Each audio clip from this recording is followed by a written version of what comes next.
ప్రస్తుతం big boss season 9 లో nomination ప్రక్రియ చాలా డిఫరెంట్ గా ప్లాన్ చేశారనే చెప్పాలి.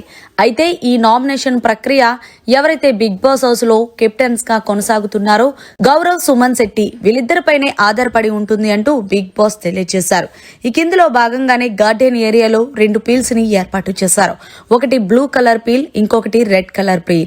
ఇక ఇందులో భాగంగానే నామినేషన్ ప్రక్రియ వీళ్ళిద్దరి మధ్యనే జరగబోతుంది. అయితే తనుజ రమ్యకి సరదా తీర్చిందనే చెప్పాలి. తనుజ అయితే రమ్యకి చాలా గట్టిగా ఇచ్చుకుంది. మీరు ఎందుకు అలా మాట్లాడారు, అంత పెద్ద రియాలిటీ షోలో దానికి నాకు రీజన్ కావాలి అంటే అదేంటి, ఆల్రెడీ ఆ గొడవ అయిపోయింది కదా, మళ్ళీ మీరు అదే పాయింట్ని తీసుకొని ఎలా నామినేషన్ చేస్తారు అంటే ఎవరైపోయింది గొడవ, అది నువ్వనుకుంటే సరిపోతుందా, నేను కాదు. అసలు పవన్ కళ్యాణ్ నా మధ్యన ఏదో జరిగిందని నువ్వు ఎలా అనుకుంటావు, వచ్చిన వారం రోజులకే నీ క్లారిటీ వచ్చేసిందా అంటే నేను బయట నుండి చూసి వచ్చాను కాబట్టి నేను చెప్పాను అంటే అవునమ్మా, నువ్వు బయట నుండి చూసే వచ్చావు, కానీ 24 అవర్స్ లైవ్ కూడా మధ్యలో ఎడిటింగ్ అనేది ఉండదా, ఏం జరిగిందో ఏం జరగలేదనేది దాన్ని నువ్వు ఎలా ఇచ్చేసుకొని ఉంటావు అంటే నువ్వు ఎలాంటి దానివంటే ఏదైనా ఒకటి ఎవరన్నా నీ ఎదుర్కొంటా ఉంటే వాళ్ళు తప్పైపోతారా.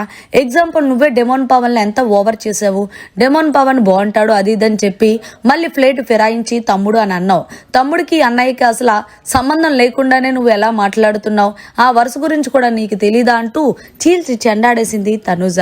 నేను నిన్ను నామినేషన్ చేస్తున్న పాయింట్ అయితే అదే, ఇంత పెద్ద రియాలిటీ షోలో ఒక అమ్మాయి వయ్యుండి ఇంకో అమ్మాయి కోసం నువ్వు ఇలా మాట్లాడటం నాకు నచ్చలేదు అంటూ తనుజకి రమ్యకి చాలా పెద్ద గొడవ జరిగింది.